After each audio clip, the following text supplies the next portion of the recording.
নমস্কার বন্ধুরা, কেমন আছেন সবাই? আশা করছি সবাই খুব ভালো আছেন, সুস্থ আছেন। আমরাও সবাই খুব ভালো আছি। আজ আপনাদের সাথে একটু অন্যরকম ভিডিও শেয়ার করব। ইলিশ মাছ তো সবাই কাটে, তো আমি ঠিক কিভাবে কাটি আর কিভাবে পরিষ্কার করি সেটাই আপনাদের সাথে শেয়ার করব। প্রথমে সুন্দর করে মাছটাকে আমি ধুয়ে নিয়েছিলাম। তারপর এই যে একটা চামচের সাহায্যে আঁশগুলোকে ঠিক এইভাবে পরিষ্কার করে নিয়ে খুব ভালো করে ধুয়ে নিয়েছি। তারপর খুব বড় একটা ছুরি নিয়েছি, তো নেওয়ার পর এটা দিয়েই মাছটা কাটবো। তো তার আগে একটা কাঁচির সাহায্যে মাছের যে পাখনাগুলো রয়েছে তো সেগুলোকে খুব ভালো করে কেটে নিচ্ছি। তবে যতই যাই হোক, মাছ কিন্তু অনেকে বটি ছাড়া একেবারেই কাটতে পারে না। আমারও কিন্তু সেম জিনিস, বটি হলে সবথেকে বেশি ভালো সুবিধে হয়, কিন্তু তারপরেও কখনো কোনো সময় ঠিক এইভাবে ছুরি দিয়েও আমি মাছ কাটি, তাই ভাবলাম একটু শেয়ার করি।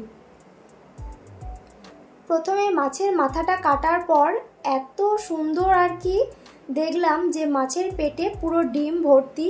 আর মাছটা কাটার পরে আপনারা দেখে নিশ্চয়ই বুঝতেই পারছেন যে মাছটা কতটা টাটকা মাছ, কারণ পুরো লাল হয়ে যাচ্ছে, দেখেই বুঝতে পারছেন।